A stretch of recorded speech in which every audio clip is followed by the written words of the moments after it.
ప్రభుత్వం నిర్వహించినటువంటి ఈ కులగణన సర్వే మీద మీ అభిప్రాయం ఏంటి? ప్రభుత్వానికి ఇంట్రెస్ట్ లేకుండే 6 నెలల లోపల వాళ్ళ మేనిఫెస్టోలో పెట్టిన ఏంటంటే కామారెడ్డి డిక్లరేషన్లో గత 10 ఏళ్ల క్రితము 52% ఉన్న బీసీలు 46% ఎట్లా తగ్గిపోయారు? ఏం ఇప్పుడు జరిగింది? అది ఇప్పుడు రాహుల్ గాంధీ చెప్పాలి. ఇప్పుడు రాహుల్ గాంధీ చెప్పిండు తెలంగాణలో ఇప్పుడు రేవంత్ రెడ్డి కులగణనకు అనుకూలంగా ఉన్నాడా వ్యతిరేకంగా ఉన్నాడా? నేనైతే 100% రేవంత్ రెడ్డి కులగణనకు వ్యతిరేకంగానే ఉన్నాడు. కానీ ముచ్చట్లు మాత్రం బడే చెప్తాడు ఆయన. పొన్నం ప్రభాకర్ ఉన్నాడు, ఆయనే విడుదల చేసినట్టున్నాడు. ఆయన కూడా సర్వేలో ఎలాంటి లోపాలు లేవు, అవకతవకలు జరగలేదు, ప్రభుత్వాన్ని బద్నాం చేయడానికి కొందరు కంకణం కట్టుకున్నారని చెప్పి మాట్లాడుతున్నారు. ఆయన బీసీ మంత్రిగా ఉన్నాడు, ఎట్లా చూడాలి? పొన్నం ప్రభాకర్ను బీసీగా చూడాల్సిన అవసరం లేదు నా దృష్టిలో.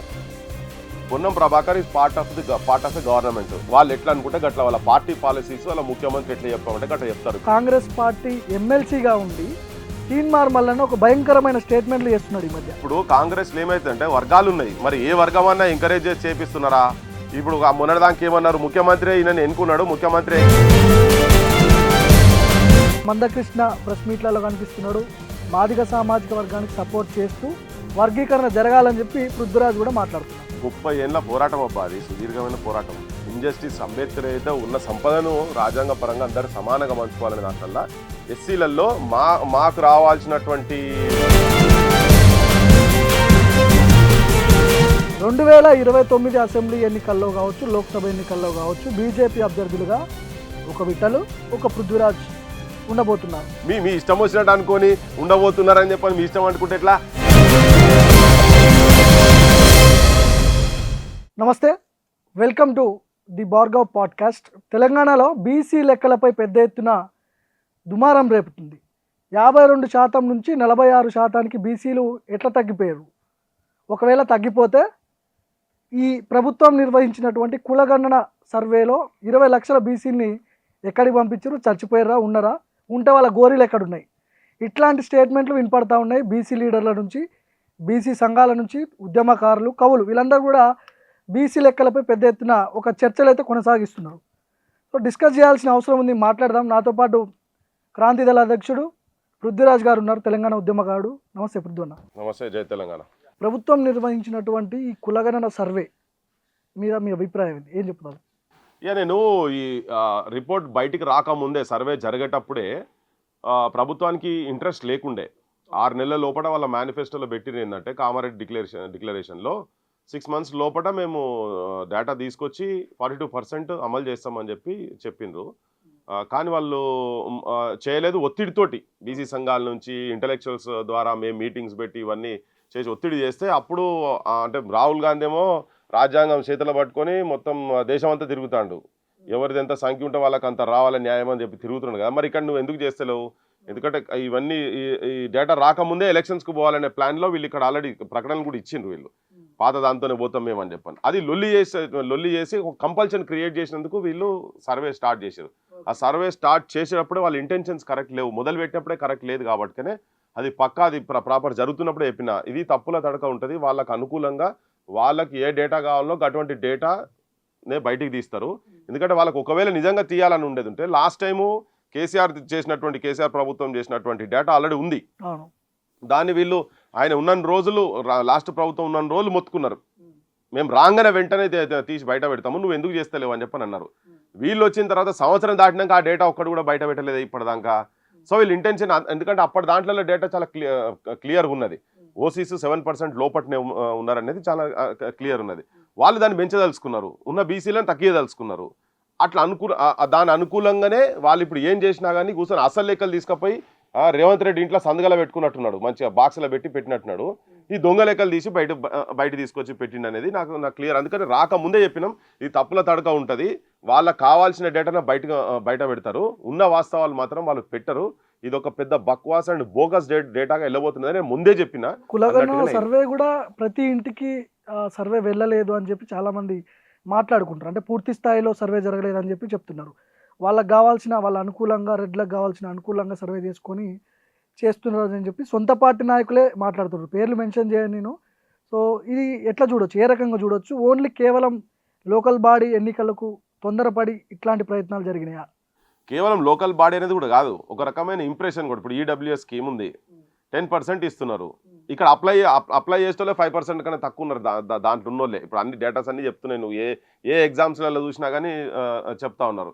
ఇంకోటి ఈవెన్ కొన్ని జాగాలలో ఎస్సీల కన్నా తక్కువ వచ్చిన వాళ్ళకి కూడా వస్తున్నాయి కొన్ని జిల్లాలలో అని చెప్పని డేటా అంతా ఉన్నది, స్టాటిస్టిక్స్ మొత్తం. సో ఇదేంటంటే దీన్ని కూడా ఏంటంటే మాది అంత తక్కువ లేదని చెప్పించుకుంటందుకు కూడా దాన్ని పర్సంటేజ్ ఇంక్రీజ్ చేసి పెట్టారు. ఇప్పుడు ఎవరు అడగారు, ఇప్పుడు అడుగుతున్నారా మీరు అంత లేరు కదా నాయన, మీరున్న పర్సంటేజ్ 7%, 7%కు మీరు 10% రిజర్వేషన్స్ ఎట్లా వస్తాయి, నువ్వు తగ్గియాలి కదా. అందులో 7% అందరూ పేదోళ్ళు లేరు కదా. ఈడబ్ల్యూఎస్ అంటేనే ఎకనామికల్ వీకర్ సెక్షన్స్ కదా. సో దాంట్లో ఏదో 1% 2% ఉంటారు, నువ్వు 1% 2% ఇవ్వాలి. నీ జనాభా ఉన్నదానికన్నా ఎక్కువ ఇచ్చుకుంటున్నావు కదా.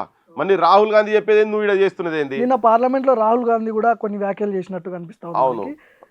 90% majority people SC ST BC మైనార్టీలే ఉన్నారు, రెడ్లు వీళ్ళ మెన్షన్ చేయొద్దు, మెజారిటీ పీపుల్ మనమే ఉన్నామని చెప్తున్నాడు. కానీ ఇక్కడికి వచ్చేసరికి గత 10 ఏళ్ల క్రితము 52% ఉన్న బీసీలు 46% ఎట్లా తగ్గిపోయారు?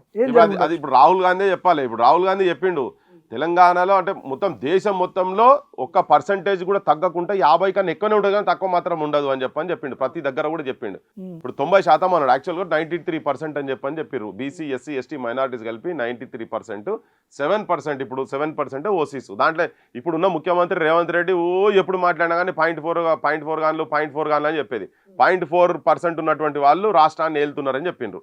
ఓకే, ఆయన చెప్పుకుంటూ పోయింది కదా, బియ్యం బస్ తోటితే సగం మిగులుతుంది అని చెప్పిన ఇవన్నీ ముచ్చట్లు చెప్పిండు కదా ఆయన.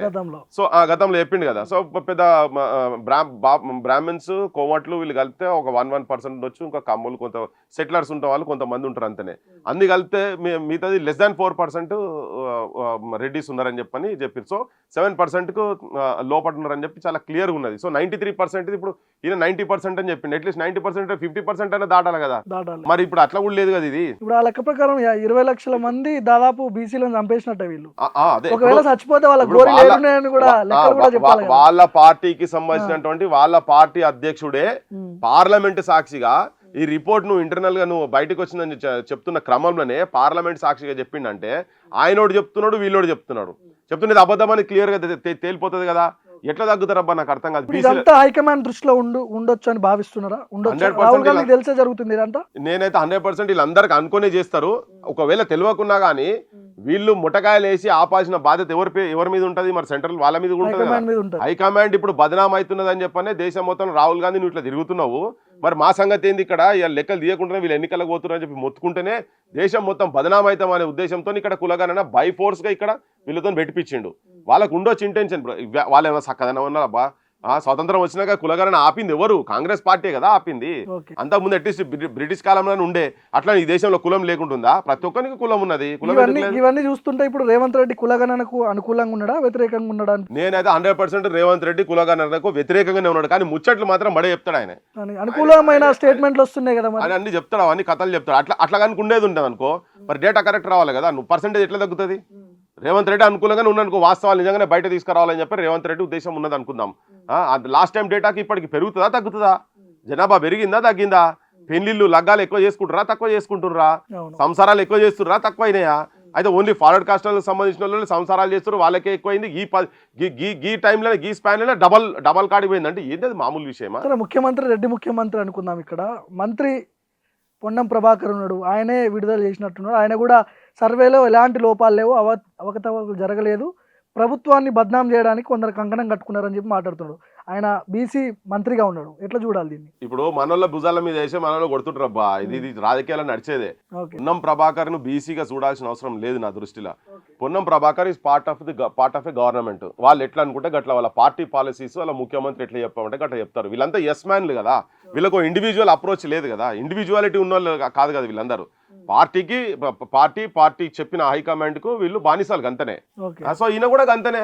ఇప్పుడు ఎందుకు ఇప్పుడు గుడ్డి లెక్కలబ్బా, ఎవరికి అమాయకునికి ఇవన్నీ ఈ డేటా ఆ డేటా ఈ పర్సెంటేజ్ ఆ పర్సెంటేజ్ ఇవన్నీ పక్కకు పడేస్తే సింపుల్ గా 7% ఉన్నది 15% ఎట్లయితుంది? 15.79% ఎట్లయితుంది?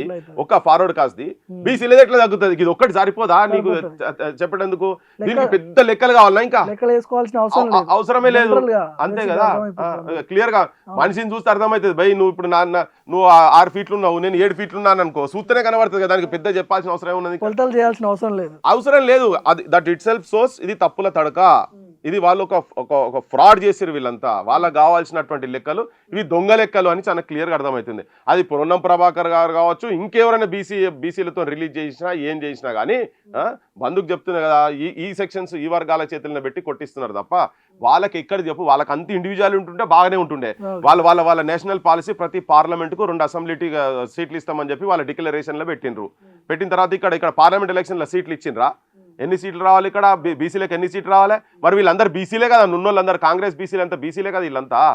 నువ్వు చెప్తున్న పొన్నం ప్రభాకర్ కావచ్చు, ఇంకెవరన్నా కానీ ఎవరన్నా మాట్లాడి సీట్లు పట్టుకొచ్చుకున్నారా? 23 సీట్లు ఇచ్చిన వాళ్ళు. అందులో ఓల్డ్ సిటీలో 3-4 సీట్లు ఓల్డ్ సిటీలో ఇచ్చిన ఓడిపోయేటి 36 సీట్లు రావాలి. అది అడిగే శాతం కాదు. గివిళ్ళు ఎక్కడ తప్ప నాకు అర్థమైతలేదు. ఇది చాలా దూరం మాట్లాడుతున్నావు నువ్వు. మా బీసీఏ కదా అని చెప్పని దూరం మాట్లాడుతున్నావు. గతంలో రేవంత్ రెడ్డి టీడీపీలో ఉన్నప్పుడు కొన్ని వ్యాఖ్యలు చేసిండు. ఆ వ్యాఖ్యలు చేసిన వీడియో ఇప్పుడు వైరల్ అవుతా ఉంది. మీ ప్రధాన పార్టీలన్నీ కూడా తీసుకొచ్చి రెడ్ల చేతిలో పెట్టండి, రెడ్లే ఈ పార్టీలను మోయలేస్తారు, బీసీలకు అంత సినిమా బీసీలని మెన్షన్ చేయలేదు కానీ రెడ్లే దీనికి కరెక్ట్ మొగుళ్ళు అన్నట్టు మాట్లాడిండు. సో అది ఇప్పుడు కనిపిస్తూ ఉందా? ఎట్లా అనుకోవచ్చు దాన్ని? నైజం ఆయన అట్లనే ఉంది, చేస్తున్నది అట్లనే చేసిండు కదా. ఇప్పుడు నేను కొత్తగా చెప్పేది కాదు, రాకెట్ సైన్స్ కాదు, అది కనిపెట్టేది అని చాలా ఓపెన్గా చెప్పిండు కదా. అన్ని రాజకీయ పార్టీలు మీకు అధికారంలోకి రావాలంటే రెడ్ల చేతిలో పెట్టాలి, చేతిలో పెట్టమని చెప్పి చాలా క్లియర్గా ఆయన చెప్పిండు. సో ఇదంతా ఏమైందంటే రిజిస్టర్ అవుతూ పోతుంటది. అది ఒక అహంకారపూరితమైన స్టేట్మెంట్. అందరు రెడ్లు కూడా అట్లే ఉంటారని నేను అనుకుంటలేను. ఇప్పుడు సామాజిక కోణంలో నువ్వు ఉద్యమాలలో పోయి చచ్చిపోయిన రెడ్లు కూడా ఉన్నారు, తెలంగాణ పోరాటంలో చచ్చిపోయిన ఉన్నారు, మెజారిటీ అదర్ సెక్షన్స్ ఉన్నారు. అది కాకుండా వీలైతున్నారు కదా, ఈవెన్ నక్సల్ పోరాటాలలో కూడా ఉన్నారు. కానీ ఇటువంటి వాళ్ళు చేయబట్టి మొత్తం ఆ కులానికి మొత్తం కూడా చెడ్డ పేరు తీసుకొచ్చే ప్రయత్నమే తప్ప ఇది. సో ఎస్, ఆయనకు ఉన్నది ఆలోచన అది, కానీ అదర్ సెక్షన్స్ కూడా సోయికి వస్తున్నారు. ఇప్పుడు మీరు అన్న లెక్క ప్రకారం కులగణనకు రేవంత్ రెడ్డి వ్యతిరేకం అనుకుందాం. అసలు ఫస్ట్ స్టెప్ వేయాల్సిన అవసరం లేదు కదా, పక్కన పెట్టేస్తారు కదా. ఇదంతా తతకం ఉండదు కదా, కులగణన సర్వేలు, ఇంటింటి సర్వే ఇవన్నీ చేయాల్సిన అవసరం. ముట్టకాయలు కొట్టి ముళ్ళుగర్ర పెట్టి కుచ్చితే స్టార్ట్ అయింది. ఇది ఉట్టిగా కాలే. రేవంత్ రెడ్డి మరి ఉట్టిగా పెట్టిండా అది? అవును, ఉట్టిగా పెట్టిండా? కామారెడ్డి డిక్లరేషన్ అన్ని పట్టుకొని కరపత్రాలు పెట్టి ఇగో జనానికి అంతా రోజు పొద్దుగా లేస్తే మీ సోషల్ మీడియాలో అక్కడిక్కడ అంతా చూపిస్తుంటే ప్రెజర్కి వచ్చి రాహుల్ గాంధీని సంగతి ఏంది చెప్పు అని అంటే అందరు, నేనే కాదు, జస్టిస్ చంద్రకుమార్ గారు కావచ్చు, ప్రొఫెసర్ మురళీ మనోహర్ కావచ్చు, పిఎల్ విశ్వేశ్వరరావు కావచ్చు, ప్రొఫెసర్ తిరుమల కావచ్చు, ఇట్లా అందరం చాలా మంది, ప్రొఫెసర్ సింహాద్రి గారు కావచ్చు, కంచాలే గారు కూడా కావచ్చు, ఇటువంటి వాళ్ళు అందరూ ఆల్మోస్ట్ బయటికి వచ్చి స్టేట్మెంట్స్ ఇచ్చి ఇవన్నీ చేస్తుంటే మేము దానికి ఒక కమిటీ పెట్టి మీటింగ్స్ పెట్టి దాని మీద అందరినీ రౌండ్ టేబుల్ పెట్టి మొత్తం చర్చకు తీసుకొచ్చి వాళ్ళని కార్నర్ చేస్తుంటే అప్పుడు ఉట్టికొచ్చిండ్రు. లేకపోతే తొడపాశం పెడితేనే కదిలింది ఈ గుర్రం, ఉట్టికేం కదలలే. ఇప్పుడు ఆల్రెడీ బీసీ ఉద్యమం అనేది మొదలైంది. వచ్చే ఎన్నికల్లో ఖచ్చితంగా ఈ బీసీలంతా మనకి ఇబ్బంది అవుతుంది అని చెప్పి ఏమన్నా భావిస్తుండొచ్చు రేవంత్ రెడ్డి? కొత్త పార్టీ రావచ్చు, లేకపోతే బీసీ ఉద్యమం, బీసీ నాయకులు ఎదుగుతారేమో. మెజారిటీ ఉన్నటువంటి సెక్షన్స్ ఒక్క దగ్గరకు వస్తున్నాయి అన్నప్పుడు మైనారిటీ ఉన్నటువంటి వాళ్ళు అధికారం ఎంజాయ్ చేస్తున్నటువంటి వాళ్ళకు ఆ ఇన్సెక్యూరిటీ ఉంటది. దాంట్లో భాగంగా రేవంత్ రెడ్డి కూడా ఉంటది. ఎందుకు ఉండదు? ఒకవేళ అది ఉండేది ఉంటే ఆయన రాజకీయంగా తనకు నిజంగా అంత నిజాయితీ పరుడు కనుక అయ్యేది ఉంటే తన కులం అవసరం లేకుండానే రావాల్సిందే కదా. నీ కులం గురించి మాట్లాడుతున్నావు అంటేనే నువ్వు అసమర్థుని అన్నట్టు. ఫస్ట్ సొంత పార్టీలో కాంగ్రెస్ పార్టీ ఎమ్మెల్సీగా ఉండి తీన్మార్ మల్లన్న ఒక భయంకరమైన స్టేట్మెంట్లు చేస్తున్నాడు ఈ మధ్య. ఎట్లా చూడాలి? పార్టీలో ఎవరు ఏ బీసీ మంత్రి మాట్లాడట్లేదు, ఒక బీసీ ఎమ్మెల్యే మాట్లాడట్లేదు, బీసీ ఎమ్మెల్సీ మాట్లాడుతున్నాడు. ఆయన స్వార్థం కోసం మాట్లాడుతున్నాడా లేకపోతే ఏందనేది పక్కన పెడితే ఒక ప్రజాప్రతినిధి సొంత పార్టీలో ఉన్న ఆయన అయితే మాట్లాడుతున్నాడు. దీన్ని ఎట్లా చూస్తారు? ఏ లైన్ ఇది? ఆ పార్టీకి లుకలు ఉన్నాయి పార్టీలంతా. ఎప్పుడు ఏమవుతుందో తెలియదు, ఎవరిని ఏం చేస్తే ఏమవుతుందో ఏం అర్థం కాకుండా ఉన్నది. కానీ తన కూడా కొద్దిగా చాలా అబ్జెక్షనబుల్ స్టేట్మెంట్స్ అయితే ఇస్తున్నాడు. దాని విషయంలో నేను తర్వాత మాట్లాడతా. కానీ అంటే చాలా ఎక్స్ట్రీమ్గా ఒక కులాన్ని పట్టుకొని కంప్లీట్గా తిట్టుడు అనేది, వాళ్ళు తిట్టిరంటేనేమో వాళ్ళ దాంట్లో కూడా వాళ్ళ కులం అందరూ కూడా తిట్టినట్టు కాదు కదా. ఒక ఇండివిజువల్ ఎవరో మెసేజ్ పెట్టిరు అనుకుంటాం, అట్లా బచ్చడు మంది మెసేజ్ వస్తాయి. ఇప్పుడు నా మీద కూడా వర్గీకరణ సపోర్ట్ చేసిన తర్వాత చాలా మంది చాలా రకాలుగా పెడుతూనే ఉన్నారు. సో మనం ఒక పబ్లిక్ ఫీల్డ్లో ఉన్నప్పుడు ఒక కమ్యూనిటీని హర్ట్ చేసేటట్టుగా మాట్లాడద్దు అసలు. ఫస్ట్ ఆఫ్ ఆల్ సో కమ్యూనిటీనే హర్ట్ చేసేటట్టుగా వాళ్ళు మాట్లాడితే అది ఇండివిజువల్కి పోతుంది. రేపు కుల సంఘం పెట్టి మాట్లాడి ఒక బాధ్యతాయుతమైన పొజిషన్ నుండి రేవంత్ రెడ్డి మాట్లాడిండు, ఈ కమ్యూనిటీ అయితేనే మేము నీకు పార్టీ అధికారంలోకి వస్తాయని మాట్లాడిండు. ఎస్, ఆ ఇండివిజువల్ని పట్టుకొని ఆయన పట్టుకొని నువ్వేం మాట్లాడతావో మాట్లాడు. కానీ నువ్వు ఎవరో ఎక్కడో వానికి అజ్ఞానంలో ఉన్నాడు ఎక్కడో కూర్చొని ఏదో మెసేజ్ ఇస్తే దాన్ని ఇంత పెద్దగా చేసి నువ్వు పెట్టి అందరిని అట్లా చేసి ఎట్లా? మా ఎర్రంరెడ్డి, సంతోష్ రెడ్డి వీళ్ళందరూ మావోయిస్ట్ మూవ్మెంట్లలో తిరిగి చచ్చిపోయిన వాళ్ళు కాదా వీళ్ళంతా? సో అట్లా చాలా మంది కూడా పోయిన వాళ్ళు. అంటే కమ్యూనిటీ ఏ కమ్యూనిటీ అయినా రేపు వాళ్ళు మన కమ్యూనిటీస్ను కింది కులాలను తిట్టినా కానీ వాళ్ళ తప్పే అవుతుంది. అరే నువ్వు గుల్లోడా, నువ్వు గౌన్లోడా, నువ్వు మాలోడా, నువ్వు మాది కూడా అని చెప్పి తిడితే 100% వాళ్ళ 100% తప్పవుతుంది. నువ్వు కులాన్ని పట్టుకొని కాదు కదా, నువ్వు కులాన్ని ఎందుకు టార్గెట్ చేయాలి? కానీ ఇక్కడ ప్రతిపక్ష పార్టీలో ఉన్నటువంటి ఎమ్మెల్యేలు, ఎంపీలు ఎవరైనా కావచ్చు, ఆ సైడ్ నుంచి ఎట్లాంటి స్టేట్మెంట్లు రావట్లేదు. సొంత పార్టీలో ఉండు ఇట్లాంటి స్టేట్మెంట్లను ఎట్లా అర్థం చేసుకోవాలి? బీసీ సమాజం కూడా ఏమనుకోవాలి అసలు అంటున్నారు. ఇప్పుడు కాంగ్రెస్లో ఏమైతుందంటే వర్గాలు ఉన్నాయి, మరి ఏ వర్గం అన్నా ఎంకరేజ్ చేసి చేపిస్తున్నారా? ఇప్పుడు మొన్నటిదానికి ఏమన్నారు, ముఖ్యమంత్రి ఈయన ఎన్నుకున్నాడు, ముఖ్యమంత్రి ఎంకరేజ్ చేస్తున్నాడు, ఎందుకంటే నేను నల్గొండ రెడ్డోళ్ళని తిడుతున్నారు, మిగతాళ్ళని తిడతలేడు అనేది మొన్నటిదాకా ఉండే. ఓకే, మరి ఇది కొద్దిగా ఇంకా అడ్వాన్స్ స్టేజ్కి పోయింది, ఇంకా అడ్వాన్స్ స్టేజ్ పోయింది. అంటే రేవంత్ రెడ్డి అని ఉండే మరి మొన్నటిదాకా ఓన్లీ నల్గొండల మీదే పడ్డాడు అనేది, నల్గొండ ఉండే రేవంత్ రెడ్డి మీదే ఉండే. అది నల్గొండ రెడ్లు ఖమ్మం కొంతమంది కీలక నాయకుల మీదనే ఉండి చేపిస్తున్నాడు అనేది ఒక చర్చ జరిగింది. అదే మరి మనం ఎంకరేజ్ చేసింది అది మన మీదకే వస్తుందేమో తెలియదు, మరి తన మీదకి రేపు పొద్దుగాల తన మీదకే రివర్స్ అవుతుందేమో తెలియదు. కానీ ఏదేమైనా ఏంటంటే ఇండిసిప్లిన్ ఎక్కడ జరిగినా కానీ ఇట్స్ అన్ ఇండిసిప్లిన్. ఆ స్టేట్మెంట్ ఇట్ సెల్ఫ్ ఈజ్ ఏంటంటే డెఫినెట్గా కండెమబుల్ స్టేట్మెంట్ అబ్బా. అది ఎవరైనా కానీ సభ్య సమాజంలో అటువంటి మాటలు, నువ్వు అధికారంలోకి రా, నీ వాటా అడుగు, నీ ప్రజలను చైతన్యవంతం చేసుకో, నీ ప్రజలకు ఎట్లా అన్యాయం జరుగుతుందో చెప్పు, నీ ప్రజలకు ఓట్లు అమ్ముడు పోకుంటే ఎట్లా ఓట్లు వేయాలని చెప్పు. కానీ ఇటువంటి మాటలు మాట్లాడి హర్ట్ చేసే విధంగా సమాజంలో ఒక క్యావస్ తీసుకొచ్చే విధంగానైతే నాకైతే మాట్లాడడం అనేది నాకు నచ్చలేదు. అది ఈ స్టేట్మెంట్లు అయితే ఖచ్చితంగా మనము అంటే అనుమానించాల్సిన అవసరం ఉంది. ఎందుకంటే జాతీయ పార్టీ కాంగ్రెస్ పార్టీ, అదే బీజేపీనో లేకపోతే ప్రాంతీయ పార్టీ బీఆర్ఎస్లో ఇట్లాంటి స్టేట్మెంట్లు సొంత పార్టీలో ఉంటూ చేస్తే ఈ పార్టీకి సస్పెండ్ అయిపోతుండే. ఎందుకు ఇంకా నాంచుతున్నట్టు రేవంత్ రెడ్డి దృష్టిలో ఖచ్చితంగా ఉండే ఉంటుంది ఇట్లాంటి స్టేట్మెంట్లు. ఆయన ఏం ఆలోచిస్తున్నాడు అనుకోవచ్చు. అదే ఇప్పుడు అంటే చాలా మందికి రకరకాల డౌట్స్ వస్తాయి. ఇప్పుడు లేకపోతే సెంట్రల్ ఏమన్నా ఇతను ఎంకరేజ్ చేసి ఇక్కడ డిస్టెబిలైజ్ చేసేటట్టు ఏమన్నా చేస్తుండ్రా, లేకపోతే రేవంతే వాళ్ళ మీద బాణం పెట్టేసి కొట్టరానైనా నువ్వు అంటే మనోడు కొడితే మళ్ళీ అది బాణం రివర్స్ అవుతుందా? ఇవి మల్టిపుల్ యాంగిల్స్లో ఉన్నాయి. కానీ ఏదున్నా ఎంత రాజకీయం ఉన్నా జనం లోపల మాత్రము ఇటు కాంగ్రెస్ పార్టీ అబాస్పాల్ అవుతున్నది. Congress as a party national party ఇప్పటి నుంచో ఉన్నది, అధికారంలో కూడా ఉన్నది. కాబట్టి ఇటువంటి భాషను కూడా కాంగ్రెస్ పార్టీలో ఉండుకుంటూ కూడా మాట్లాడనేది కాంగ్రెస్ పార్టీ నిస్సాయత అందామా, లేకపోతే కాంగ్రెస్ పార్టీ బేసిక్ క్యారెక్టర్ అటువంటిది అందామా? ఎవరు ఏది మాట్లాడినా కానీ it owns nobody, it is nobody's party అన్నట్టుగా. సో అట్లనే ఉన్నదా ఇప్పుడు కాంగ్రెస్ అనేది? సో అటువంటి మాటలు ఎక్కడ ఎవరు మాట్లాడినా కానీ ఈవెన్ మనం అవుట్ సైడర్స్ కూడా మాట్లాడలేనటువంటిది ఎమ్మెల్సీగా ఉండి గలీజ్గా ఉత్సాహించాని ఏం పదజాలమ్మా బా, ఏం మాటలు అవి, ఏ గలీజ్గా క్యాస్ట్ పట్టుకొని అనడం అనేది ఎవరైనా మనని కూడా అనొచ్చు కదా. అది కరెక్ట్ కాదనే మనం కొట్లాడుతున్నాం. ఆ కొట్లాడే క్రమంలో నువ్వు రివర్స్ అట్లా మాట్లాడనేది అది డెఫినెట్గా ఆబ్జెక్షనబుల్. యాక్చువల్గా ఇటువంటి ఏమైనా డిసిప్లినరీ ఏమైనా ఉండేది ఉంటే వాళ్ళ మీద ఇటువంటి వాళ్ళ మీద అసలు యాక్షన్ కూడా తీసుకోవాలి. పార్టీ పరంగా కాకుండా ఈవెన్ ఎమ్మెల్సీగా ఉండుకుంటూ కూడా అటువంటి రేపు ఇంకా వేరే ఎవరు మాట్లాడినా కానీ, ఎవరు మాట్లాడినా అగ్రకులాల మాట్లాడినా వీళ్ళు మాట్లాడినా ఎవరు మాట్లాడినా కానీ అది అబ్జెక్షన్ చేయాల్సినటువంటి స్టేట్మెంట్సే. కానీ కాంగ్రెస్ ఎంత నిస్సహాయ స్థితిలో ఉన్నదని ఇది ఒక్క దాంట్లల్లో ఒకవేళ ఎవరు ఆపరేట్ చేస్తలేకుండా మాత్రం అది నిస్సహాయ స్థితిలో ఉన్నట్టే. ఇక ఆపరేట్ చేస్తున్నట్టు మాత్రం వాళ్ళకు ఈయన కావాలని ఎంకరేజ్ చేసి వాళ్ళు ఆయన రక్షిస్తున్నట్టుగానే కనబడుతున్నది. కానీ దీంట్లో కూడా చూడు గమ్మత్తు ఉన్నది. ఎవరెవరో చాలా పెద్ద పెద్ద మనుషులు వచ్చి ఆ వేదిక మీద కూర్చొని ఉన్నారు మొన్న మాట్లాడినప్పుడు. అరే ఒక్కరన్నట్లా మాట్లాడొద్దు నువ్వు అని చెప్పాలి. ఆయనకన్నా అందరు సీనియర్సే ఉన్నారు కదా, చెప్పాలే కదా. మంత్రులుగా ఉన్నోళ్ళు ఉన్నారు, బసరా సారయ్య గారు ఉన్నారు, నరసింహులు మోతుకుపల్లి నరసింహులు అసంటి వాళ్ళు ఉన్నారు. చెప్పాలి కదా ఇటువంటి భాష మాట్లాడక నువ్వు ఏదంటే చెప్పాలి వాళ్ళకి మనకు తేడా అని చెప్పిగా నువ్వు అట్లా తిట్టిన తర్వాత అట్లా తిట్టడానికి నీకున్న తేడా ఏంటిది? నువ్వు డైరెక్ట్ కాంగ్రెస్ పార్టీలో ఉండుకుంటూ కాంగ్రెస్కి ఓటేయొద్దు, బీసీ నాయకులకు ఓట్లే అని చెప్పి చెప్తున్నాడు అక్కడ డైరెక్ట్గా బహిరంగ సభలో చెప్తున్నాడు. అది కాంగ్రెస్ పార్టీ చూసుకోవాలి, అది పార్టీ చూసుకోవాలి.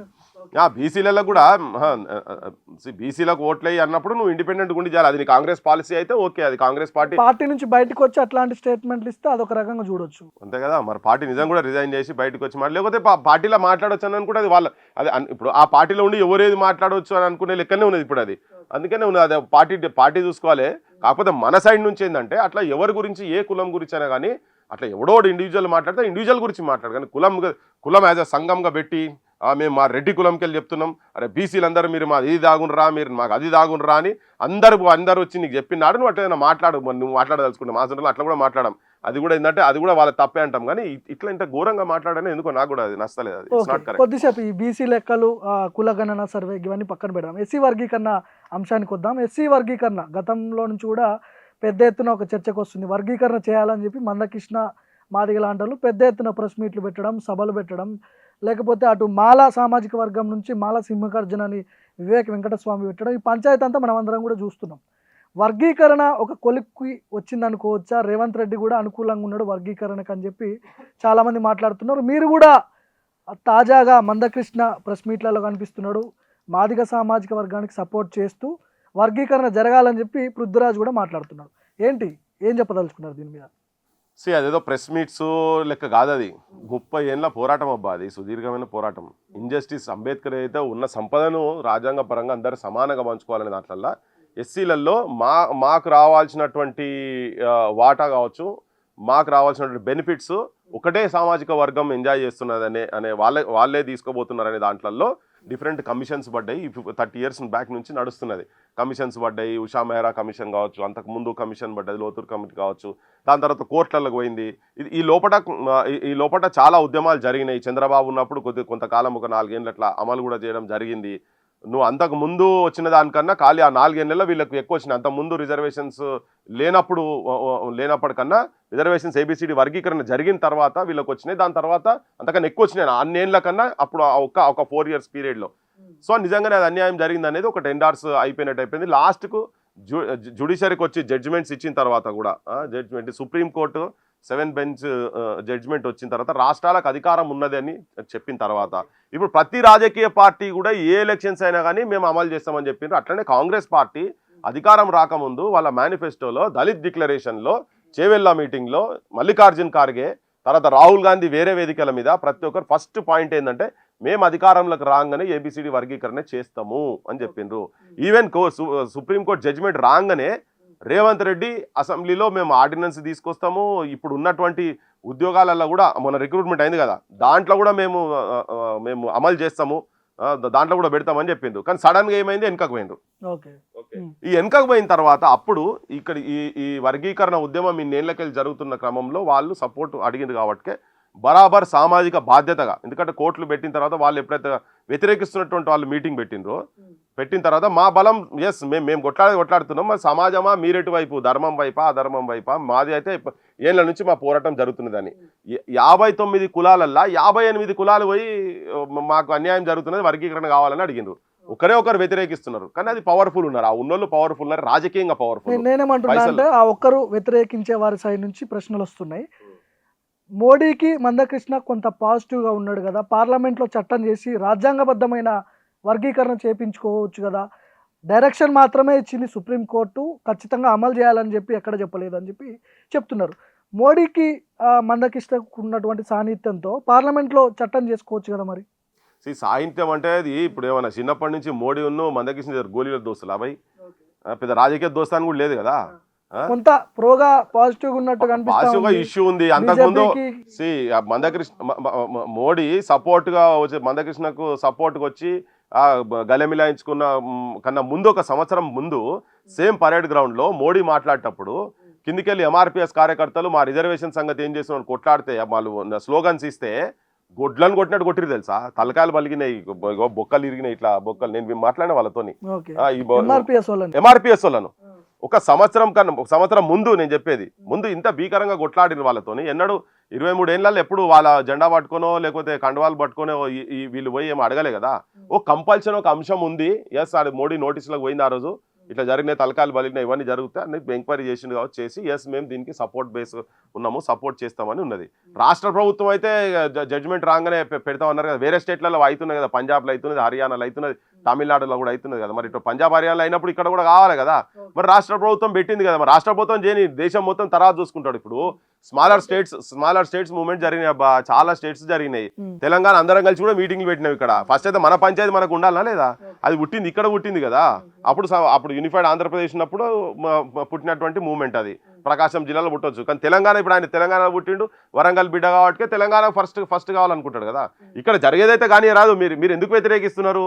ఇక్కడ జరిగేదాన్ని జరగని, నువ్వు సుప్రీంకోర్టు దోస్తు అది అంటే అది తర్వాత సంగతి అబ్బా. ఇక్కడ జరిగేది ఇక్కడ జరగని, ఇక్కడ రాష్ట్ర డైరెక్షన్ ఇచ్చి రాష్ట్రాలకు వదిలేసి మీరు తనలాడుకోండి, మేమైతే ఉత్తిగా హిందూ మాత్రమే ఇస్తామని చెప్పి వస్తుందా? ఇది ప్రిలిమినరీ ఉంటది, వేరే రాష్ట్రాల్లో కొట్లాడాలి, వేరే రాష్ట్రాల్లో బీజేపీకి చేయాలని ఉంటే చట్టం చేసి బీజేపీ ఇక్కడ గవర్నమెంట్ ఉంటే బీజేపీని కూడా అడుగుతుండే కావచ్చు. ఇక్కడ బీజేపీ గవర్నమెంట్ కాదు కదా, ఇక్కడ ఉన్నది కాంగ్రెస్ గవర్నమెంట్. కాంగ్రెస్ మేనిఫెస్టోలో పెట్టింది కదా, జడ్జిమెంట్ రాగానే పార్లమెంట్ లో చట్టం చేస్తే ఖచ్చితంగా అమలు చేయాల్సిందే కదా. ఒక్కటే మాట, ఏ గవర్నమెంట్ ఉన్నప్పుడు కూడా చట్టం చేస్తే పార్లమెంట్ లో కూడా చేయాల్సిందే. పార్లమెంట్ లో కూడా ఎవరు కాదంటలేరు. ఎక్కడ డిమాండ్ ఉన్న కాడ అది ఎక్కువ ఒత్తిడి ఉంటది, డిమాండ్ ఎక్కువ ఉన్న కాడ ఎక్కువ ఒత్తిడి ఉంటది, అంతనే. ఇక్కడ డిమాండ్ ఉంది, ఇక్కడ ఉన్నది, విన్నావా? నువ్వు మొత్తం వాడకంత అన్నం పెట్ట, నాకు ఆకలి అవుతుంది భయ్, ఇక్కడ నాకైతే పెట్టు, నువ్వు పెట్టు, నాకైతే పెట్టు అని చెప్పని అడుగుతున్నారు. నాకు ఆకలి అవుతుంది, అడిగేటోని కాడ అడుగుతాయి, ఉద్యమాలు వస్తాయి, అక్కడ చేసేటోళ్ళు చేస్తారు. ఎవరొద్దంటారు? బీజేపీ బరాబర్ తీసుకురావాలి, పెట్టాలి. కొన్ని కులాలు ఇక్కడ ఎస్సీలో ఉన్నాయి, నువ్వు కర్ణాటక పోతే బీసీలు అవుతాయి. ఇక్కడ ఓసీలు ఉన్నాయి, కర్ణాటక పోతే బీసీలు అవుతాయి. కొన్ని దగ్గర బీసీలు ఉన్న కాడ కొన్ని దగ్గర ఎస్సీలు ఉన్నారు. అక్కడ వాళ్ళ స్టేట్స్కి సంబంధించినటువంటి కులాలకు అనుగుణంగా అక్కడక్కడ కమిషన్ లేచి రిపోర్ట్లు తీసుకొని చేస్తే వాళ్ళు ఎక్కడ డిమాండ్ ఉంటుందో అక్కడ చేయని. ఇక్కడ డిమాండ్ ఉంది, సుదీర్ఘంగా 30 సంవత్సరాల నుంచి ఆ డిమాండ్ మీద కొట్లాడుతున్నారు. పెద్ద ఎత్తున ఎప్పుడు రాలేదు ఇట్లాంటి ఉద్యమం, వర్గీకరణ ఉద్యమం అని చెప్పి చాలా మంది మాట్లాడుకుంటున్నారు. ఇంకో ప్రశ్న ఏంటంటే, తెలంగాణలో దళితుల ఓట్లు ట్రాప్ చేయడానికే మందకృష్ణని ముందు పెట్టి నడిపిస్తున్నారు అనే ప్రశ్నలు సామాన్య మానవుల్లో కూడా వినిపిస్తూ ఉన్నాయి. దీనికి ఏం చెప్తారు? నెంబర్ 2 ప్రశ్నకు, దళితులను ముంగట పెట్టే చేస్తున్నారు అంటే మందకృష్ణ బలవంతుడు అన్నట్టే కదా, మందకృష్ణ దగ్గర ఓట్లు ఉన్నట్టే కదా. మరి కాంగ్రెస్ వాళ్ళు చేసుకొని ఆ పని ఎందుకు వదిలేస్తారు బీజేపీకి? ఒకవేళ అదే కరెక్ట్ అనుకో, ఎందుకు వదిలేస్తారు? బీఆర్ఎస్ వాళ్ళు కూడా వాళ్ళు చేసుకొని, ఇప్పుడు అధికారంలో కాంగ్రెస్ ఉన్నది కదా, అంటే దాంట్లో ఇష్యూలో దమ్ముంటేనే కదా. మందకృష్ణ దగ్గర దమ్ముంటేనే మందకృష్ణ దగ్గర బీజేపీ వాళ్ళు అడుగుతున్నారని అనుకున్నావు అనుకో, నువ్వే చేసుకో భయ్, ఎవడొద్దన్నాడు? నువ్వే చేసి నువ్వే పెట్టుకో. కానీ ఇక్కడ ఉన్నటువంటి వ్యక్తి అనుకూలంగా లేడు కదా. ఇటు ఆర్ కృష్ణ బీసీ ఓట్లు ఆర్ కృష్ణని ముందు పెట్టి, బీసీ ఓట్లు మందకృష్ణని పెట్టి దళిత ఓట్లు, ఇది ట్రాప్ చేసింది బీజేపీ అనేది అందరికీ తెలిసింది. దళిత ఓట్స్ మొత్తం కాదు కదా, అట్లాంటి ఇప్పుడు ఆ దళితులనే వ్యతిరేకిస్తున్నటువంటి వర్గం. మాదిగలు మెజార్టీ ఉన్నారు కదా, ఇక్కడ మాలలు తక్కువ ఉన్నారు. ఎంతమంది ఉన్నారు వాళ్ళు? దాదాపు 38 లక్షల మంది మాదిగలు. ఇక్కడ న్యాయం అన్యాయం అనేది ఉంటది భార్గవ్, ఉట్టిగా పేర్ల చుట్టూ ఏం తిరిగాయి. ఒకవేళ అంత పవర్ఫుల్ అయ్యేది ఉంటే ఆర్ కృష్ణ కూడా రాజకీయ పార్టీ పెట్టి సక్సెస్ కానీ ఉండే. ఆర్ కృష్ణ ఎందుకు రోజుకో పార్టీలో పోయి తిరుక్కుంటా అందులో పదవి ఇంట్లో పదవి తీసుకుంటారు? వీళ్ళందరూ బీసీలందరూ వీళ్ళ చేతులు ఉన్నోళ్ళు ఏం కాదు. నేను వ్యక్తిగతంగా కించపరచుడు నాకు అట్లా ఏం ఇంట్రెస్ట్ ఏం లేదు. తన చేసే కాడి తన చేసిండు, తనతో అయింది తన చేసిండు అనుకుందాం. ఆర్ కృష్ణ కనుక బలవంతుడు అయ్యేది ఉంటే ఇలా ఆయన ఎప్పుడో ముఖ్యమంత్రి కావాలి కదా. వాళ్ళ లైన్లో వర్కే చేయలేదు, ఎంతసేపు ఏదో పార్టీలకు అటు ఇటు పోకుండా చేసిండు. కానీ ఈయనకు ఒక లక్ష్యం ఉంది. ఎక్కడ కండువాలు మారలే కదా, ఇది కండువాలు ఎక్కడ మారలే. కానీ తనకు నాకు అవసరం అవుతుంది అంటే నా కులానికి అడ్వాంటేజ్ అవుతుంది అన్నప్పుడు అలా ఆయన ఆ పార్టీలకు చేసుకుంటూ పోయిండు. కొన్ని సందర్భాలలో కేసీఆర్ దగ్గర పోయినప్పుడు నా ఓటర్లో కూడా కేసీఆర్ దగ్గర పోయేది ఎక్కడిది అని చెప్పని అనుకున్నటువంటి సందర్భాలు ఉన్నాయి. కానీ కాజ్ పట్ల ఆయన నిబద్ధతను నిజాయితీని మాత్రం ఎక్కడ శంకించే సమస్యనే లేదు. ఇప్పటి కూడా చెప్తున్నా, కండువా మారే సవాలే లేదని చెప్పి. ఇప్పటి కూడా అంటుండు, నువ్వు పెట్టు, మా సామాజిక వర్గాలలో నీకు సపోర్ట్ చేసేవాళ్ళు నీకు సపోర్ట్ చేసే ఉంటుంది కదా అని చెప్పని. నువ్వు అడిగిన ఇంకొక ప్రశ్నకి ఏంటంటే, సమాజం ఎందుకు వస్తున్నది అని చెప్పని.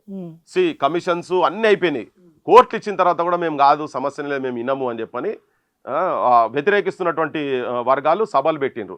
సభలు పెట్టిన తర్వాత మరి ఎట్లా నా బలం సరిపోతలేదు, నా మాదిగ సెక్షన్ బలం సరిపోతలేదు అన్నప్పుడు ఏం చేయాలి? ఇప్పుడు ఇమీడియట్గా చేస్తాన్న పార్టీ కూడా, కాంగ్రెస్ కూడా, ముఖ్యమంత్రి కూడా అని మరి సెంటర్ మొదలై నువ్వు స్టేట్మెంట్ ఇచ్చినట్టు చేయి, మేము మళ్ళీ కేసీ వేణుగోపాల్ అనే మళ్ళీ స్టేట్మెంట్ ఇప్పిస్తాం, ఈ లోపల నువ్వు ఆగుతావు, ముఖ్యమంత్రికి ఏమో పాజిటివ్ ఉంటుంది, అది సెంటర్ మీద ఉంటుంది, నువ్వు ఇద్దరం కాంగ్రెస్ కనుక ఓ అటు రిటర్న్ ఉన్నట్టు ఉండాలి, అవసరమైతే నేనైతే నిలబడ్డా కదా అని చెప్పాను. ఇప్పుడు నువ్వు కూడా అన్నావు ముఖ్యమంత్రి ఎప్పుడు వ్యతిరేకం కాదు కానీ, ఇటువంటి టాక్ తీసుకొస్తుంది కూడా అది హుషారి కావచ్చు, వాళ్ళు చేసిన హుషారి కావచ్చు.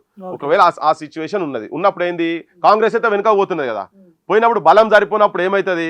ఒక రాజ్యాన్ని కాపాడుకుంటేందుకు రాజు సరిపోతే మిగతా రాజ్యాల సపోర్ట్ కూడా అడుగుతారు భయ్. అట్లనే ఇప్పుడు మిగతా వాళ్ళందరినీ కూడా మరి ఏంది సమాజమా చెప్పుందంటే, ఇది ఓట్లతో వచ్చేది కాబట్టి నువ్వు 30 ఏళ్ళ ఒక సుదీర్ఘంగా జరుగుతున్నటువంటి పోరాటంను నువ్వు ప్రామిస్ చేసి నీ మేనిఫెస్టోలో పెట్టి నువ్వు వెనుకకు పోతున్నావు కాబట్టినే మిగతా సమాజం అంతా నేను అబ్జర్వ్ చేస్తున్నది. నీ నైతికత, నీ credibility is at stake. Congress party 80% అది అమలు చేయాల్సిందని మేమేం చేసినామంటే, మమ్మల్ని మాట్లాడంగానే ఒక ఇంటెలెక్చువల్ టీంతోని మీటింగ్ పెట్టంగానే వ్యతిరేకిస్తున్నటువంటి వర్గాలు అమ్మనా బూతులు తిట్టిరు. ఈ సెక్షన్స్ అన్ని పోలరైజ్ అయినాయి. అంటే నీకు నిజంగా దమ్మున్నప్పుడు ఏం చేయాలి? ఐడియాలజికల్ చర్చకు రావాలి. ఇంటెలెక్చువల్ ప్రాస్టిట్యూట్స్, బ్రోకర్స్, మెంటల్ మేధావులు, రారాపోరాలు, వాళ్ళ దాంట్లో చదువుకున్నటువంటి వాళ్ళు, అంబేద్కరిజం అని చెప్పుకుంటున్నటువంటి వాళ్ళు, పెద్ద మనుషులు, చాలా పెద్ద మనుషులు ఇటువంటి మాటలు మాట్లాడే వరకు బీసీ సామాజిక వర్గాలలో ఉన్నటువంటి వాళ్ళని కూడా నా బోటోలను అందరిని కూడా అన్నట్టుగా చిత్రీకరించేసే వరకు ఈ సమాజం కూడా మొత్తం ఒకటైంది. యాక్చువల్లీ ఇట్లయితే మందకృష్ణ పక్కన ఉన్న వాళ్ళు కొంతమంది పేర్లు మెన్షన్ చేయని మాలలు, స్మగ్లర్లు, మనువాదులు, ఇట్లాంటి స్టేట్మెంట్లు ఎట్లా చూస్తారు మీరు పృథ్వీరాజ్ గారు? ఇప్పుడు కొంతమంది పేర్లేంది, నువ్వు పేర్లు చెప్పు, ఎవరన్నారో చెప్తే నేను మాట్లాడతా. ఎవరన్నారు చెప్పు, మీకు కూడా తెలిసే ఉంటుంది. చెప్పు ఎవరన్నారు చెప్పు. కొత్తగా మందకృష్ణ ఎవ్వరు అనలేదు. మాలలో సామాజిక స్మగ్లర్ అని ఎవరు అనలేదు. అబద్ధం, అది పచ్చబద్ధం. అన్నట్టుగా నా ఫోటో విఠల్ ఫోటో పెట్టి ఆ మీటింగ్ తర్వాత అన్నట్టుగా పెట్టిండ్రు. రైట్, నేను అదే పాయింట్ వస్తున్నా. ఇప్పుడు 2029 అసెంబ్లీ ఎన్నికల్లో కావచ్చు, లోక్సభ ఎన్నికల్లో కావచ్చు, బీజేపీ అభ్యర్థులుగా ఒక విఠల్, ఒక పృథ్వీరాజ్ ఉండబోతున్నారు. వాస్తవమా కాదా ఇది? నువ్వు బడే ఉన్నావు. మీ ఇష్టం వచ్చినట్టు అనుకొని ఉండబోతున్నారని చెప్పని మీ ఇష్టం అనుకుంటే ఎట్లా? నేను ఏబీవీపీ కార్యకర్త, ఎప్పుడు ఏబీపీ జెండా పట్టలే, ఏబీపీ ఆర్ఎస్ఎస్ జెండా పట్టలే, నేను బీజేపీ జెండా పట్టలే ఇప్పటి వరకు. నువ్వు ఎట్లా అనుకుంటారు మీరు? అంటే బీజేపీ హామీ అసలు ఏ బీజేపీతో నేను మాట్లాడే చెప్పు. అదే ఇప్పుడు ఏం చేసిందంటే ఎవరు నేను ఒక్క నిమిషం, ఒకవేళ బీజేపీకే టికెట్లు తీసుకోవాలనుకుంటే మందకృష్ణతో మాకు అవసరం లేదు, నాకైతే అవసరం లేదు. ఇప్పుడు చెప్పండి నాకు, అప్పుడు కూడా 100% చేసి మళ్ళీ అప్లోడ్ చేసే ప్రయత్నం చేస్తా. నేను బీజేపీ నుంచి బరిలో ఉండను. ఇది అయిపోయి నువ్వు అడిగిన దానికి అయిపోయి, అది ఎందుకు వచ్చింది అనేది అయితే అయిపోవాలి కదా. ఎందుకు వచ్చిందని ఒక పెద్ద మనిషి ఏం చేసిండు, ఆ రికార్డులనే ఎంఎఫ్ గోపీనాథ్ అంటే ఏదో బ్యాచ్ ఉన్నది లేదంతా, అది వ్యతిరేకిస్తున్నటువంటి వర్గం. ఆయన ఏం చేసిండంటే పృథ్వీ బండి సంజయ్కి సపోర్ట్ చేసిండు, వాళ్ళ కులపైన కాబట్టి పోయి సపోర్ట్ చేసిండు, ఆయనకు కాంటాక్ట్స్ ఉన్నాయని చెప్పిండు. నేను చెప్పిన అంటే నా కులం ఏందో కూడా తెలియదు ఆయనకు, తెలియకుండా నా మీద బట్టగాల్చి మీదేసుడు. ఇది ఆ రికార్డు ఉంది, ఆయన మాట్లాడిన రికార్డు ఉంది. అయితే ఇటువంటి చూసి జనాలు అనుకుంటారు ఆయన మున్నూరు కాపు వర్గానికి సంబంధించినటువంటి ఆయన. ఓకే, నేను గుల్లోని, నేను ఓకే యాదవ్ని, నేను నాకైనకు కులం పంచాయతీ ఇక్కడ అసలు నాకు ఆయన ఇల్లు తెలియదు, ఆయన ముఖం తెలియదు. నేను డైరెక్ట్ ఆయన ఫిజికల్ కూడా ఎన్నడూ ఇట్లా చూడలే నేను, అంటే ఫిజికల్ ఎక్కడ కూడా మీటింగ్లో కూడా తారాసపడలే. ఇంకా ఎప్పుడైనా కిషన్ రెడ్డి నేను అక్కడిక్కడైనా తన వేదికల మీద ఎక్కడ షేర్ చేసినాం, కానీ అసలు ఈయనైతే సమస్యనే లేదు. అంటే ఇట్లా బట్టగాల్చి మీదేశుడు ఇప్పటిదాకా ఆ హిస్టరీ లేదు, ఆ చరిత్ర లేదు, ఎక్కడ లేనే లేదు. కాబోతున్నదా లేదా అనే క్వశ్చన్కు అర్థం లేదు. మీరు చేయను అని చెప్పండి. మీరు అడిగే ప్రశ్నలో రాంగ్ ఇన్ఫర్మేషన్ ఉంది. నేను పోటీ చేయను బీజేపీ. నేను ఇప్పటివరకు బట్టలే కదా అబ్బా, నేను పడతాను ఎట్లా అనుకుంటున్నావు నేలే అన్ని క్వశ్చన్స్ నువ్వు అనుకున్నాడు నేను ఆన్సర్ ఇవ్వాలి. నేను ఇప్పటివరకు పట్టలేదు. నేను నా జీవితంలో ఎన్నో ఆపర్చునిటీస్ వచ్చినాయి. ఇప్పుడు కాదు, నాకు 2014లో బీజేపీ నుంచి ఆఫర్ ఉండే, నేను కాంటాక్ట్ చేయలేదు. మొన్న ఎలక్షన్స్లో కూడా నాకు ఆఫర్ ఉండే, పార్లమెంట్ ఎలక్షన్స్లో కూడా ఆఫర్ ఉండే, నేను కాంటాక్ట్ చేయలేదు. నేను తిరిగిన వాతావరణం అంతా డిఫరెంట్, నా ఐడియాలజీ డిఫరెంట్. కాలేజ్ డేస్లో ఉన్నప్పుడు కూడా, ఈవెన్ యూనివర్సిటీలో మేము ఉన్నప్పుడు కూడా, అప్పుడు భీకరంగా ఏబీవీపీ ఆర్గనైజేషన్ రన్ అవుతున్నప్పుడు కూడా మేము బెండ్ కాలే. వచ్చే ఎన్నికల్లో బీజేపీ పక్కా ప్రణాళికతో ముందుకు పోతుంది. తెలంగాణలో పాగా వేయాలనే ఉద్దేశంతో కీలకమైన నాయకుల్ని రంగంలోకి దించబోతుంది. దాంట్లో మందాకృష్ణ కీలక పాత్ర ఉంటుంది. మందాకృష్ణ టీం అని బయట ప్రచారం చేస్తున్నారు, నేను చెప్పట్లేదు, బయట ప్రచారం జరుగుతుంది. ఆ టీంలో పృథ్వీరాజ్ ఉంటాడు, విఠల్ ఉంటాడు. ప్రతి టామ్డికారికి నేను ఆన్సర్ చేయాల్సిన అవసరం లేదు. ఫస్ట్ ఆఫ్ ఆల్ నాది వెనకట ఎప్పుడైనా పట్టుకొని ఉంటే, ఇప్పుడు గారి రేవంత్ రెడ్డి పట్టుకున్నాడు అనుకో, వెనకట రేవంత్ రెడ్డి నేను షాకాకు పోయినా ఏవీపీ అని అన్నాడు. ఉన్నది దోస్తాన్ ఉంటుంది బై, దోస్తాన్ ఎప్పటికీ ఉంటుంది. ఇప్పుడు కాదు, చచ్చిపోయేదాకా దోస్తాన్ ఉంటుంది. దోస్తాన్ విషయంలో ఏం తేడా ఏం రాదు. ఓకే, కానీ తన ముఖ్యమంత్రి తను ఒక డిఫరెంట్ ఆలోచనతో వచ్చి అక్కడ హౌస్లో కూర్చున్నాడు. హెడ్ ఆఫ్ ది హౌస్ అయింది కాబట్టినే ప్రజల తరఫుకెళ్ళి మేము మాట్లాడతాం, అది ఎప్పటికీ మాట్లాడతాం, ఏ పొజిషన్ ఉన్నా మాట్లాడతాం. ఆ రిలేషన్ దానికి దీనికి ఏం సంబంధం లేదు. రేవంత్ రెడ్డి అందులోకి పోయిండు, తర్వాత బీఆర్ఎస్లోకి పోయిండు, బీఆర్ఎస్లోకి వెళ్ళి టీడీపీలోకి పోయిండు, 2 కళ్ళ సిద్ధాంతాలకు కూడా పోయిండు. మళ్ళీ వచ్చి కాంగ్రెస్లో జాయిన్ అయ్యిండు. రేపు పొద్దుగా రేవంత్ రెడ్డి నువ్వు పోతావా అని అడిగితే కానీ అటువంటి వాళ్ళని అడగాలి, అట్లా పోయేటోళ్ళని అడగాలి. కానీ నన్ను అడిగితే వస్తుంది భయ, నా జీవితం మొత్తం నాది పట్టలే కదా. నాది ఎంతసేపు నాది మొత్తం తెలంగాణ సెంట్రిక్ ఉండే. నాకు నిజంగానే పదవి కావాలనుకుంటే ఇప్పుడు కాదు కదా. నేను ఎప్పుడో టీడీపీలో అయ్యేటోని, రేవంత్ కన్నా ముందు అయ్యేటోని నేను. వాళ్ళందరికీ తెలుసు అది కూడా. రేవంత్ కన్నా ముందునే, ఇప్పుడు కాదు, ఎప్పుడో 90sలో అసెంబ్లీలో కూర్చున్నట్టని. కానీ నాకు అప్పటి నుంచి కూడా సింగిల్ పాయింట్ ఎజెండా జనం సమస్యల గురించి కొట్లాడాలి. ఇలా నా మీద చాలా మంది అంటారు, అరే ఎందుకు మంచిగా గింత పెట్టుకొని అందులో కూర్చోవచ్చు కదా, గాడికి పోయి మాట్లాడితే అయిపోతే, గీడి పోయి మాట్లాడితే అయిపోయింది. నా మనస్తత్వం అది కాదు. రియల్ పవర్ అంటే ఇంతకుముందు అట్లా చేసి ఉండాలి కదా. నా బ్యాక్గ్రౌండ్ చెక్ చేస్తే ఇంతకుముందు అటువంటి ఎప్పుడన్నా ఉన్నాయా? ఇప్పుడు నా జెండాలు పట్టుకొని తిరిగినే ఉన్నాయా? మరి లేనప్పుడు ఎందుకన్నా ఒక న్యాయబద్ధమైన ధర్మబద్ధమైనటువంటి డిమాండ్ గురించి మాట్లాడితే ఇక జనాలను మొత్తం బట్టగాల్చి మీదేస్తే వాళ్ళకు ఉన్న బట్టలు ఊసిపోతున్నాయి. ఇప్పుడు ఆ చెప్పిన వాళ్ళకు ఉన్న బట్టలు ఊసిపోతున్నాయి. అబద్ధాలు మాట్లాడేటోళ్ళయి పటాపంచలు అవుతున్నాయి. మొన్న పెద్ద మనిషి కూర్చొని చెప్పిండు, ఈయన పార్టీకి అప్లై చేసిండు. అరే నువ్వు నువ్వు అప్లై చేసింది తీసుకురావా అయినా నీ ఇంటికాడ ఒక సంవత్సరం వాచ్మెన్ ఉంటా అన్న ఇప్పటిదాకా పత్తలేడు ఇంకా. ఆయన ఎవరు ఐఏఎస్ స్థాయిలో ఉన్నటువంటి మనిషి. ఈ మధ్యలో చాలా పెద్ద నేను సంఘ సంస్కర్త అని చెప్పుకుంటూ తిరుగుతా పెద్ద మనిషి. మనం మాట్లాడితే చెప్పిన నేను డ్రైవింగ్ చేస్తే అవసరమైతే నీకు వాచ్మెన్ ఇష్టం లేకపోతే ఎప్పుడు నీ కళ్ళ ముంగట్నే ఉండాలనుకుంటే డ్రైవింగ్ కూడా చేస్తా అన్న. అంటే గిట్లా పిచ్చి మాటలు అబద్ధపు మాటలు. జనం కూడా ఓట్లేస్తేనే బీజేపీ కూడా ఆడదానికి వచ్చి ఉన్నది కదబ్బా. వాళ్ళకి ఎవరికో ఇష్టం లేదు నువ్వు ఇష్టం లేదు. అరే నేను ఈవెన్ ఏ మనిషి అయితే బీజేపీ వాళ్ళ లెటర్ సపోర్ట్ ఇచ్చిన ఆయనే అంటుండు నేను నా జీవితంలో నల్ల కండవ తప్ప వేరేది ఏది ఉండదు, నేను ఏ పార్టీ జెండా వేసుకోనని చెప్తున్నాడు. చెప్పిన తర్వాత ఇంకా కూడా నువ్వు వేసుకుంటావు, నీకు అది కావాలన్నా నీకు ఇది కావాలన్నా అంటే అధికారం గురించే పోదలుచుకుంటే నేను ఒక కొంచెం గింత కాంప్రమైజ్ అయితే చాలు నాకు. ఇంత కాంప్రమైజ్ అయితే ఏ గవర్నమెంట్లన్నా పోగలుగుతా నేను. నాకు అంత ఉంది. నాకు బ్యాక్గ్రౌండ్ లేదా, నేను నా పొలిటికల్ ఫ్యామిలీ కదా, మా నాన్న మాజీ మంత్రి, నేను డిఫరెంట్ మూమెంట్స్లో తోటున్నా. కానీ ఇప్పటికీ నేను ఇష్యూస్ మీద పట్టుకొని తిరుగుతున్నా. ఆ ఇష్యూస్ సాల్వ్ చేసేటువంటి వాళ్ళు కనుక వచ్చేది ఉంటాయి. ఇప్పుడు ఈ గవర్నమెంట్ కూడా మొత్తం తెలంగాణలో మొత్తం కంప్లీట్ భవిష్యత్ కార్యాచరణకే అనుకోవచ్చు కదా అంటున్నా నేను. భవిష్యత్ కార్యాచరణ పీపుల్ సెంట్రిక్ ఉండి వీళ్ళని చేయమన్నబ్బా, వీళ్ళని చేయమను. ఎవరు చేస్తారో వాళ్ళు చేయమను. వాళ్ళు కూడా ఏం చేస్తలేరు కదా. ఎడ్యుకేషన్కి ఏమైనా బీజేపీ చేస్తుందా, హెల్త్కి ఏమైనా బీజేపీ చేసిందా, చేయలే కదా. ఎవరు చేస్తారో వీళ్ళు చేస్తారని అనుకున్న మేనిఫెస్టో పెట్టే ముందు వీళ్ళు వచ్చిన తర్వాత వీళ్ళు కూడా చేస్తలేరు కదా, చేస్తలేరు. అందుకనే మాట్లాడుతున్నాం కదా. వీళ్ళు వచ్చినా కూడా సావులు అవుతున్నాయి కదా. కానీ మాట్లాడతాం. మొన్న కూడా మాట్లాడండి ఇక్కడ ముఖ్యమంత్రి మాట్లాడుతున్నారు, వాళ్ళ ఉప ముఖ్యమంత్రి గారు కూడా మాట్లాడుతున్నారు. మేము ఎడ్యుకేషన్కి ఇప్పుడు ఫుల్ ఇస్తామని చెప్పని. వాళ్ళు పెట్టిన దాంట్లో ఇంకా చేస్తలేరు. నాకైతే నమ్మకం లేదు. సంవత్సరం అయిపోయింది, రిక్రూట్మెంట్ లేదు. ఒక జనరేషన్ మొత్తం కేసీఆర్ నాశనం చేసిండు, ఇప్పుడు ఈయన కూడా నాశనం చేసి పడేస్తున్నాడు కంప్లీట్గా. సో నువ్వు నీ పీపుల్ ఇష్యూస్ మాట్లాడితే నువ్వు ధర్మమాన్యాయమా సుప్రీంకోర్టు ఇచ్చిన దాన్ని అమలు చేయరని ఆయన అంటే నువ్వు బీజేపీ పోతావా? ఊరే నేను ఏమన్నా మోడీ సరే మోడీ కంటే లేరు, అమిత్ షా దోస్త్ ఏమన్నా, అమిత్ షా కొడుకు ఏమన్నా నా దోస్తులా నువ్వు పోతావు అన్నట్టు? లేకపోతే కిషన్ రెడ్డి అన్నా నేను ఏమైనా కూర్చొని వెనకట క్రికెట్ ఆడుకున్నావా ఎక్కడన్నా? అవి ఉన్నోళ్ళతో మాట్లాడరు భయ్, మా బోటలో మాట్లాడతారు. మేము ఇష్యూస్ గురించి మాట్లాడుతున్నాం కదా. ఈవెన్ బీసీస్ అయినా వాళ్ళని కూడా క్వశ్చన్ చేసినావు, నువ్వు ఎందుకు చేస్తలేవు? నేషనల్ లెవెల్లో బీసీ సెన్సెస్ కావాలని చెప్పని బీజేపీ వాళ్ళని కూడా అడుగుతున్నాం, ఇప్పుడు కూడా అడుగుతున్నాం, ఎప్పుడు కూడా అడుగుతాం. అందుకనే నువ్వు ఆ క్వశ్చన్స్ వేసి నువ్వు జనం లోపల ఇట్లా వస్తున్నాయని అనుకోవచ్చు. అది కావాలని పెట్టించేటోళ్ళు కొంతమంది బురదల అనే ఉద్దేశంతో చేస్తున్నటువంటి ప్రయత్నాలు. వాళ్ళు పెడతారు ఏం లేకున్నా కానీ పెద్ద ట్యాగ్ లైన్స్ పెట్టి మాట్లాడతారు. కానీ ఏముండదు, మసాలా ఏముండదు. ఇప్పుడు ఏమన్నా కదా మాలా సామాజిక అన్నదిలే చేసింది లేదా చూపివే ఆయన అని చెప్పానంటే చూపించేటోళ్ళు లేడా. థ్యాంక్ యూ అన్న, thank you so much. Okay, thank you. So ఇది పృథ్వీరాజ్ గారితో స్పెషల్ ఇంటర్వ్యూ. చూస్తూనే ఉండండి ది భార్గవ్ పాడ్కాస్ట్.